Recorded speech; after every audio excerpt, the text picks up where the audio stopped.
They said Africa would never rise, but one man is proving them wrong. I saw my country torn by war, but I believed in its people. We turned fighters into farmers, planting peace where violence once ruled. In the heart of West Africa, within the sun-drenched landscapes of Burkina Faso, a story of incredible transformation is unfolding. It is a story that defies expectations, challenges old ideas about peace and conflict, and offers a glimmer of hope, not just for one nation, but for an entire continent. At the center of this remarkable tale is the country's leader, Captain Ibrahim Traoré. He has embarked on a journey that many thought was impossible. He has taken the very places that were once torn apart by violence and fear, the war zones that dominated headlines, and has begun to turn them into something new, thriving, productive farmlands. This is not a small symbolic gesture. It is a massive nationwide movement. Imagine the scene. Thousands of young men who just a short time ago were part of armed groups have willingly laid down their weapons. The guns that once brought chaos and sorrow to their own communities have been replaced by shovels, hoes and seeds. Over 8,000 former fighters, men who were once seen as a source of instability and danger, are now the very people working to feed their families and neighbors. They are cultivating the earth, growing food, and in doing so, they are rebuilding their lives from the ground up. This ambitious initiative is more than just a peace plan. It is a fundamental rethinking of how to build a nation. It is a practical, hands-on approach to solving one of the most difficult problems a country can face. People from around the world are taking notice, with many calling it one of the most daring and innovative peace-building efforts in modern African history. It is a story that raises profound questions. How did this extraordinary shift happen? What could possibly motivate a man who lived by the gun to embrace the life of a farmer? What are the deeper philosophies and practical steps behind this transformation? Let us journey into the heart of this amazing story and explore how Burkina Faso is turning its battlefields into harvest fields. When Captain Ibrahim Traoré assumed leadership, Burkina Faso was in a state of deep crisis. The nation was grappling with immense challenges that threatened to tear it apart. Armed groups, often referred to as militants or insurgents, had created widespread violence and instability. Large parts of the country, especially in the northern Sahel region, had become no-go zones where the rule of law had vanished, replaced by fear and chaos. These armed groups were not a foreign army. They were largely composed of Burkina Faso's own young men. To understand the solution, one must first understand the problem at its roots. Who were these fighters? For the most part, they were not men driven by a deep-seated political or religious ideology. They were young, often teenagers or men in their early 20s, who found themselves in a desperate situation. They lived in regions where poverty was severe, educational opportunities were non-existent, and jobs were nowhere to be found. They felt abandoned by the state and saw no future for themselves. For many, joining an armed group was not a choice born of conviction, but a choice born of desperation. It offered a gun, which gave them a sense of power, a group which gave them a sense of belonging, and a source of income, however illicit, to survive. Traoré recognized this crucial fact. He was not fighting a war against an enemy with a unified cause, but against thousands of individual tragedies, against hopelessness itself. With this understanding, he chose a path that was radically different from the conventional military approach.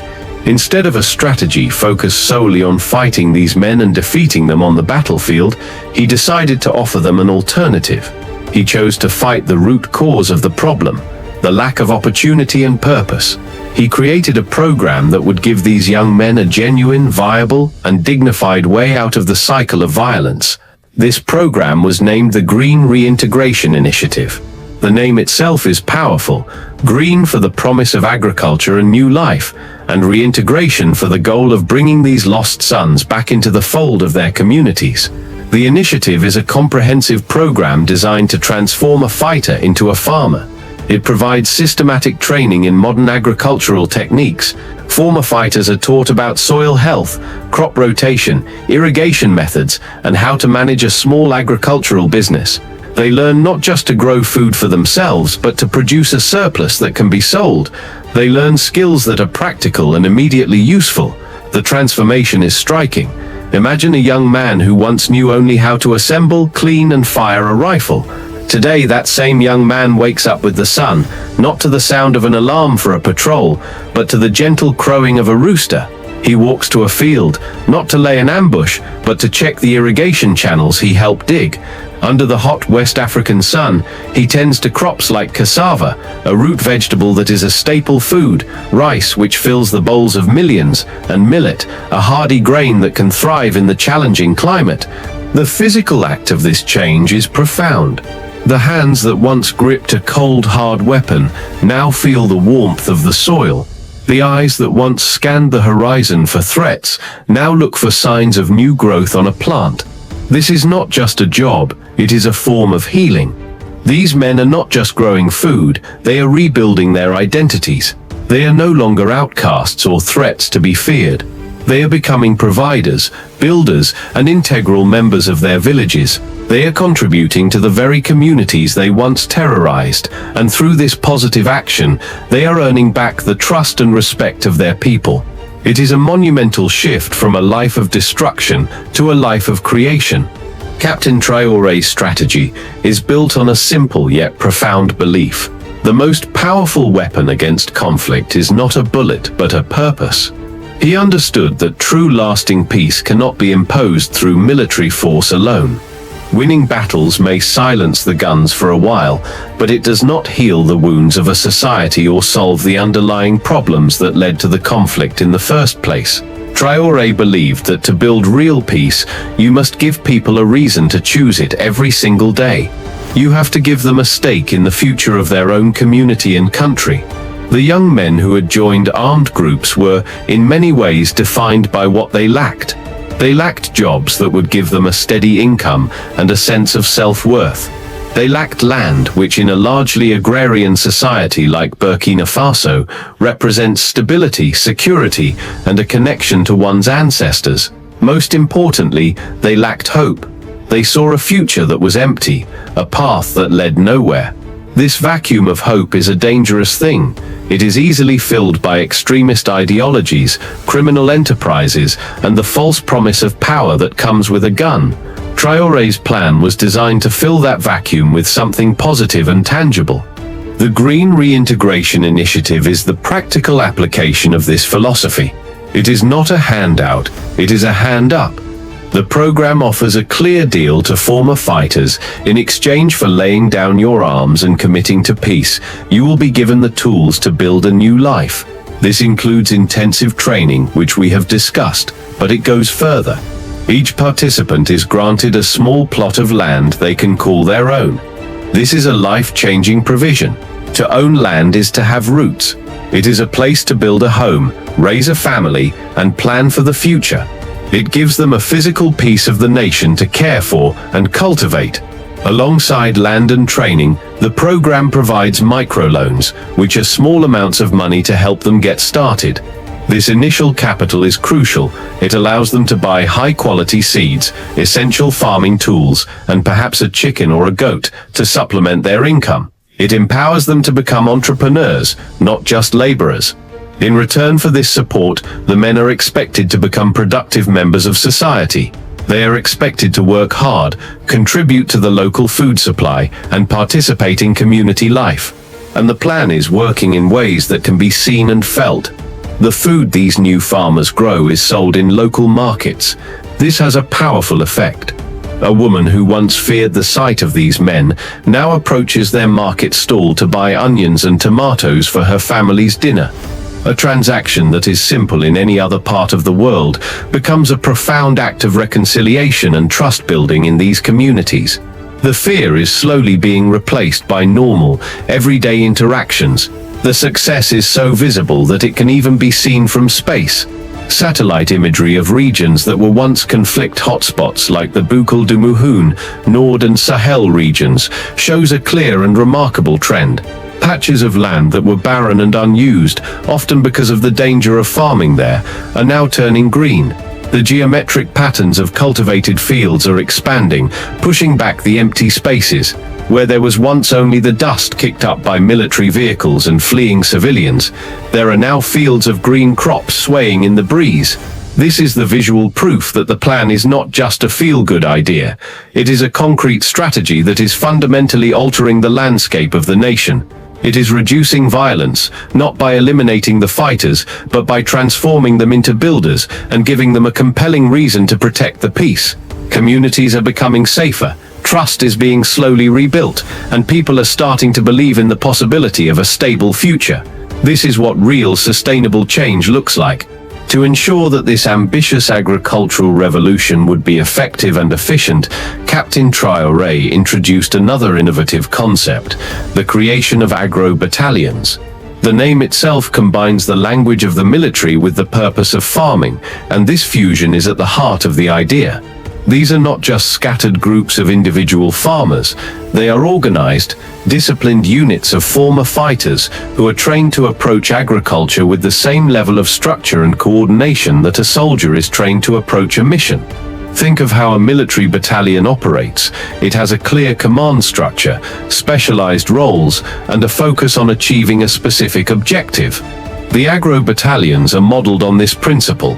They work as a cohesive team, not just a collection of individuals. There is a sense of order, discipline, and shared purpose. Their mission is not to capture territory, but to cultivate it.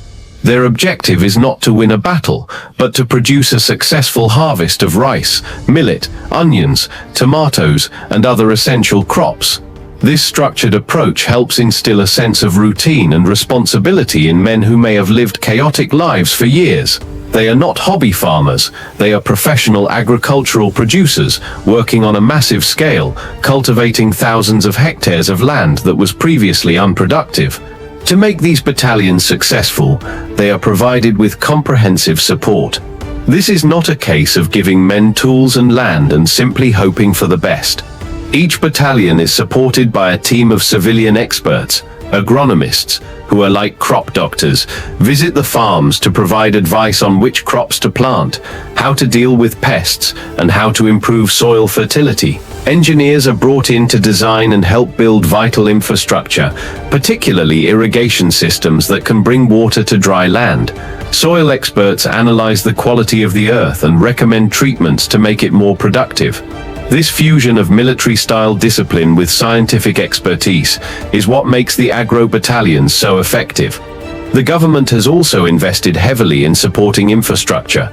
Acknowledging that water is one of the biggest challenges for farming in the Sahel, they have set up solar-powered water pumps and irrigation systems. This is a game changer. It means farms are not solely dependent on unpredictable rainfall.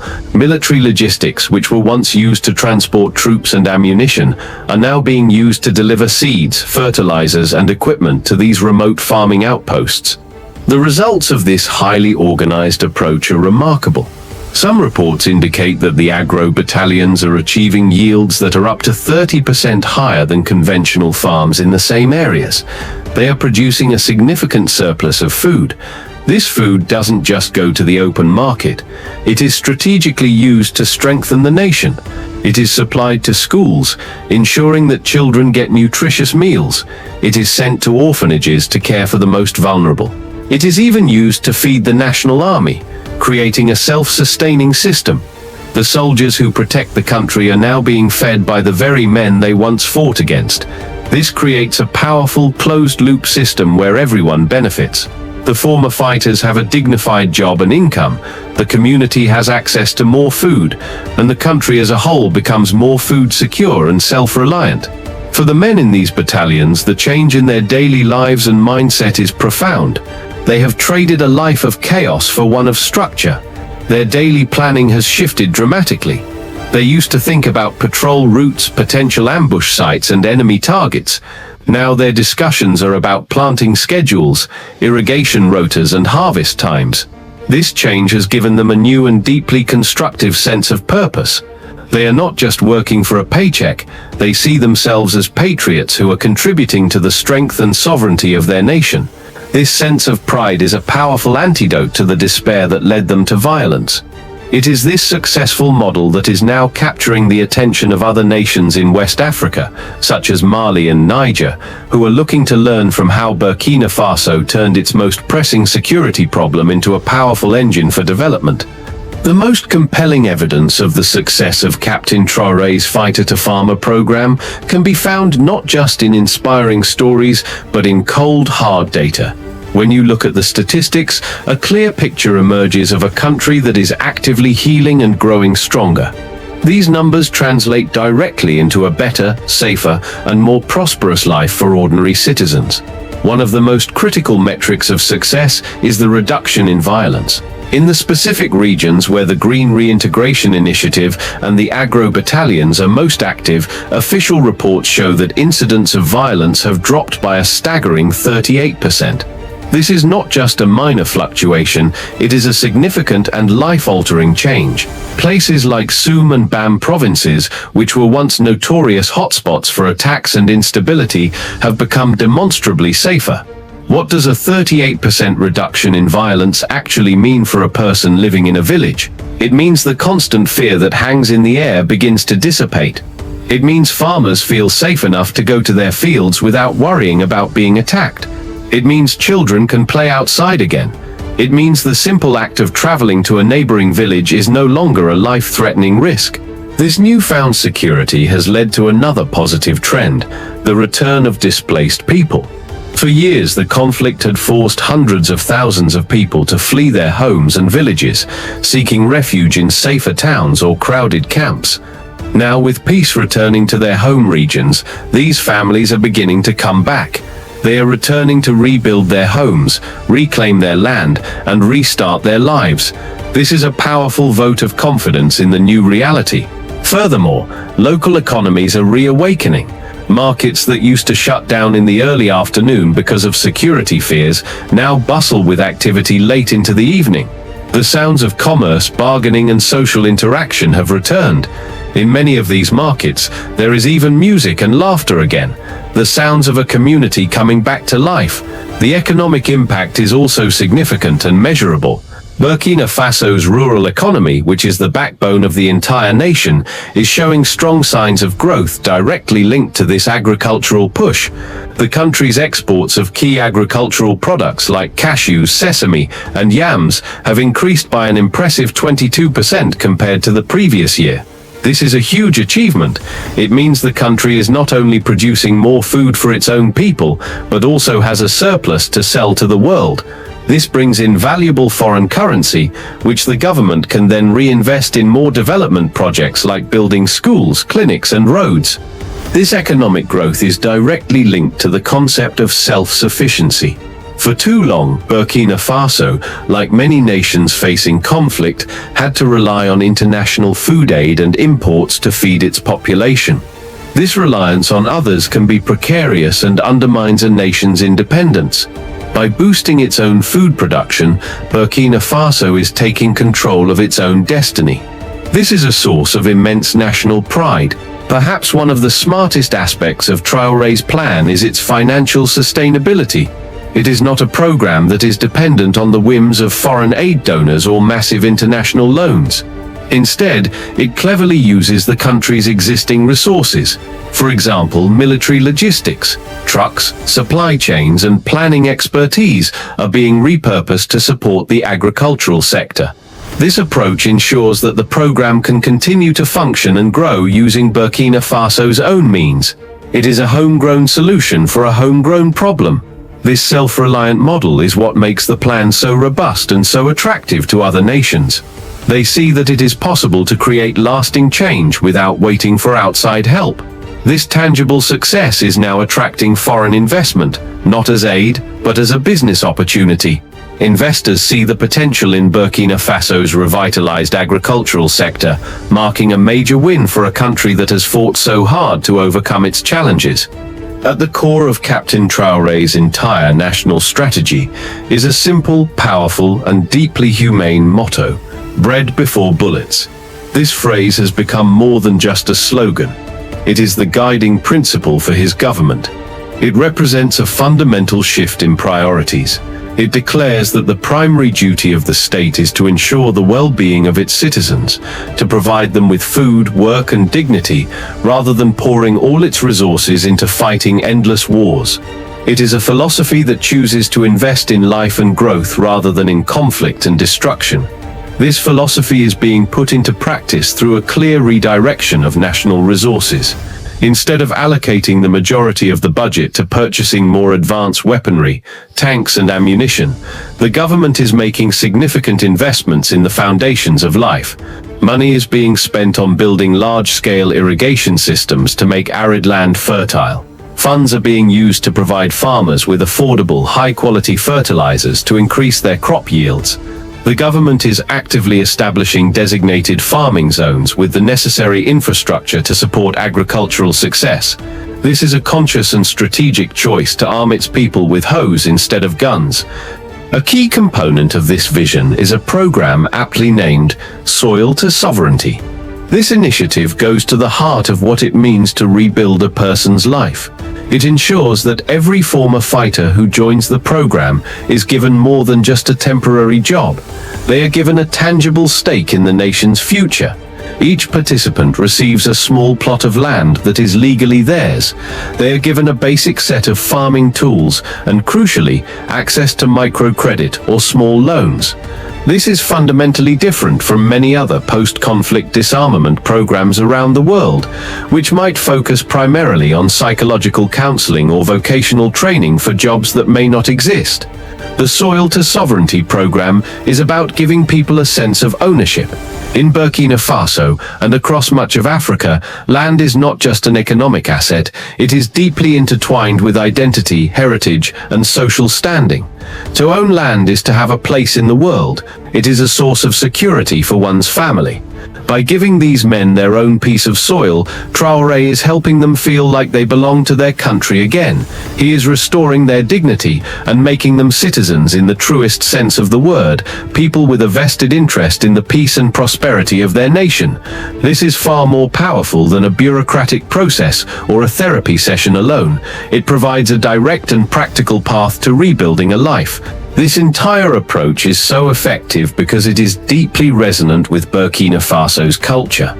Farming is not a new or foreign concept. It is the traditional way of life for the majority of the population. It is the rhythm of the seasons and the foundation of community life.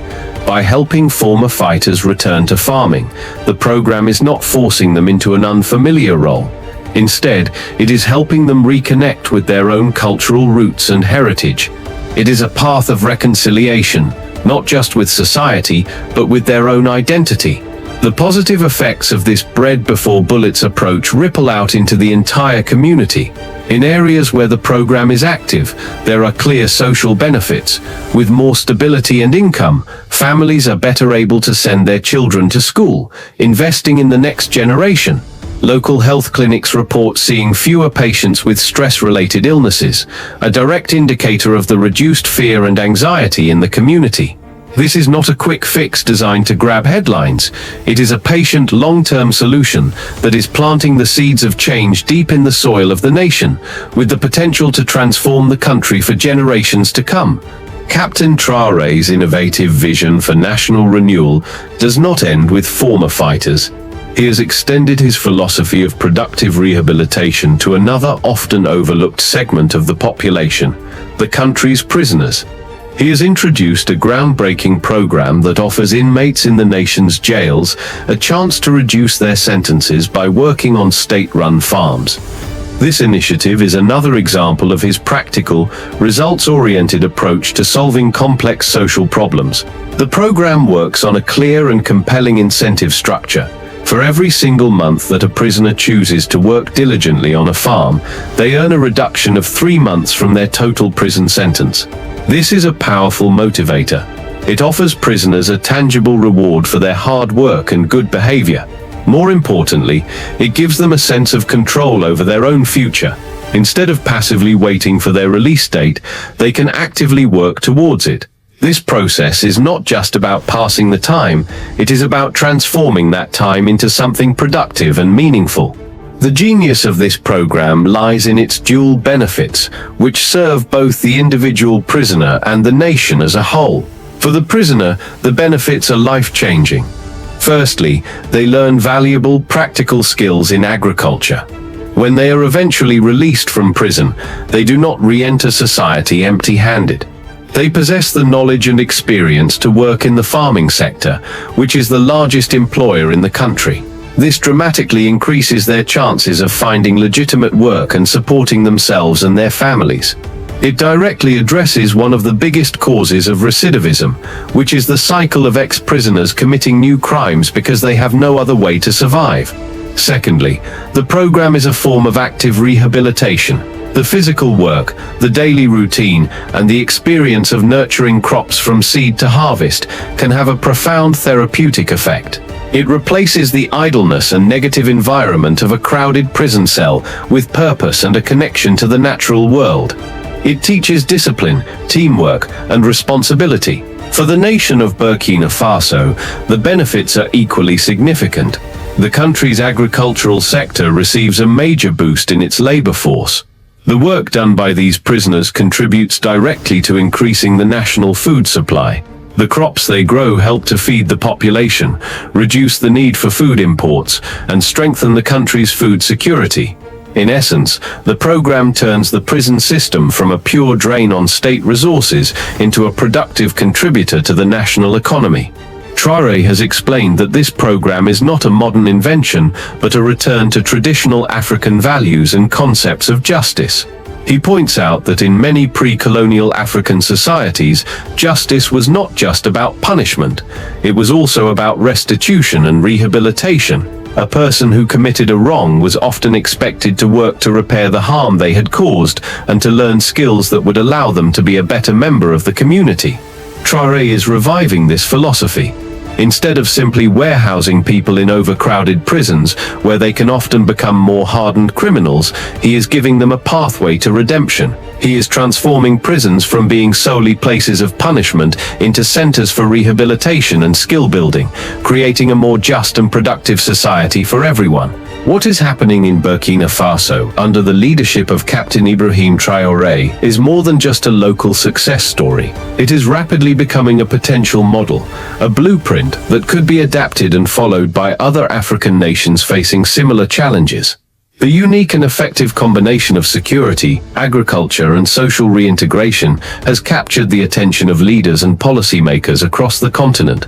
Countries like Mali, Niger, and Chad, which are also part of the Sahel region, are grappling with many of the same difficult issues: the spread of armed groups, deep-seated poverty, youth unemployment, and the effects of climate change. For these nations, the Burkina Blueprint offers a new and hopeful paradigm for achieving peace and stability. The core lesson from Burkina Faso is that true sustainable peace does not come solely from military victory. It demonstrates that a nation cannot shoot its way to prosperity. Instead, peace must be built from the ground up by addressing the root causes of conflict.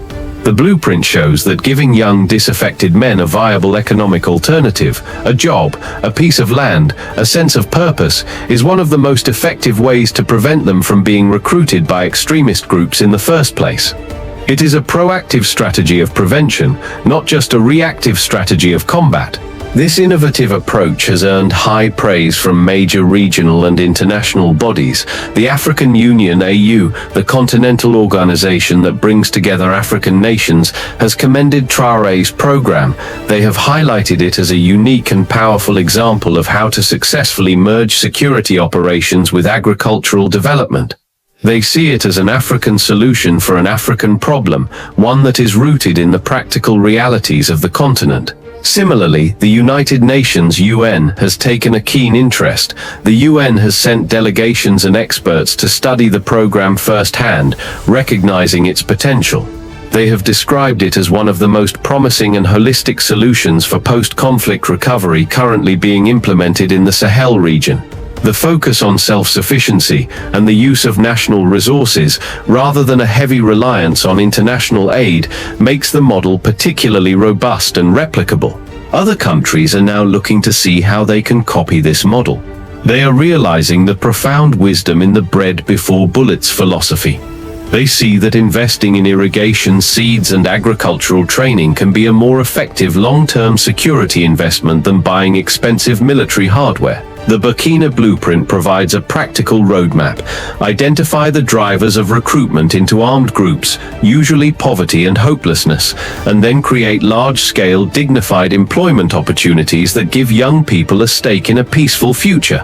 It is a shift from fighting symptoms to curing the disease. The success in Burkina Faso proves that with visionary leadership and a focus on human dignity, it is possible to turn a nation's greatest liability, its disillusioned youth, into its greatest asset for building a peaceful and prosperous future. The architect of this remarkable national transformation, Captain Ibrahim Traoré, is a leader who defies easy categorization. He is not a typical politician who delivers soaring speeches filled with abstract promises. Nor is he trying to emulate the iconic, larger-than-life African leaders of the past. His style is different. It is defined by pragmatism, a relentless focus on tangible results, and a deep, empathetic understanding of the people he leads. His vision is clear and uncluttered. He looks at the thousands of young men who took up arms against the state, and he does not see an irredeemable enemy. Instead, he sees a vast, untapped resource of human potential. He sees them as lost sons of Burkina Faso, who, if given a different path, could become the very builders of the nation's future. This perspective, seeing former adversaries as potential partners in development, is the cornerstone of his entire approach. It is an act of political imagination that is both compassionate and incredibly practical.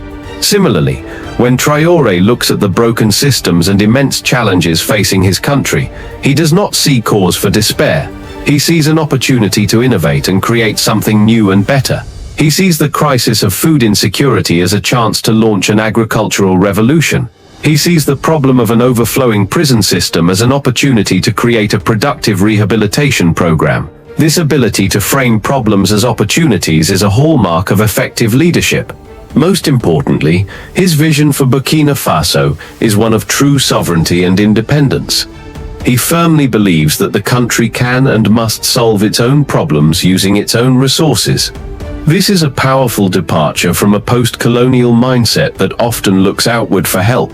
Traoré is not waiting for foreign aid packages or international intervention to save his country. He is harnessing Burkina Faso's own assets, its land, its people, and even its military logistics to drive change from within. This inward-looking, self-reliant approach is what makes his programs sustainable and imbues the population with a renewed sense of national pride. His leadership is special because it is authentic and deeply connected to the realities of his people. The programs he has initiated are not abstract theories cooked up in an office. They are practical solutions to the real-life problems of poverty, hunger, and hopelessness. By focusing on farming, he is tapping into the cultural soul of his nation. By giving people land, he is responding to a deep-seated desire for ownership and belonging.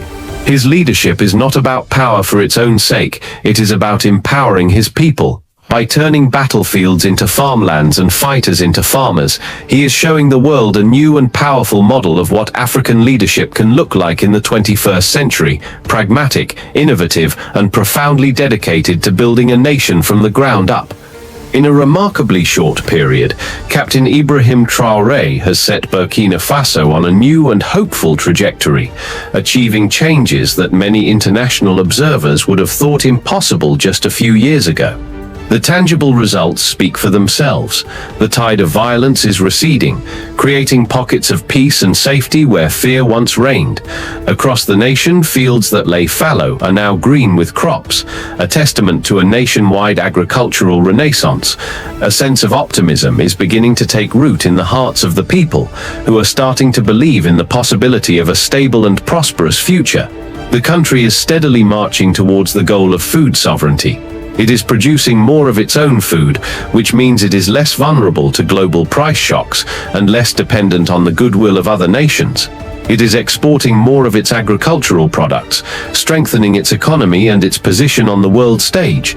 This is the very definition of sovereignty in action, a nation that has the capacity and the will to take care of its own people.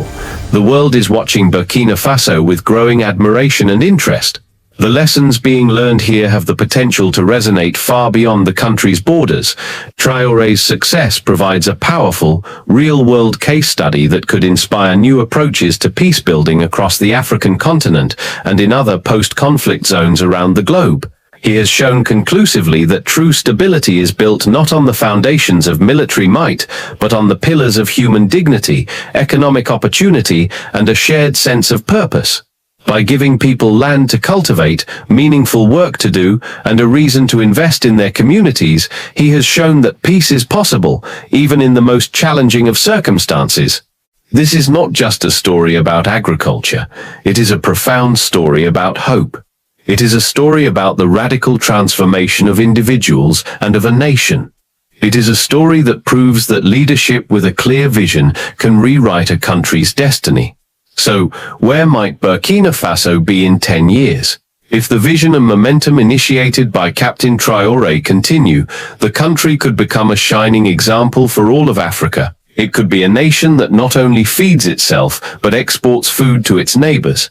It could be a society that has healed its internal wounds and solves its own problems with wisdom and innovation. It could be a beacon that shows the world what is possible when a leader chooses to invest in people over weapons. The journey from guns to plowshares, from war to peace, is long and will undoubtedly face more challenges. But in Burkina Faso today, the seeds for a brighter future have been firmly planted. With every new field that is cultivated, and every former fighter who finds a new purpose in the soil, the nation moves one step closer to harvesting a lasting peace. Captain Ibrahim Traoré is not just leading a country, he is leading the way toward a new vision for Africa.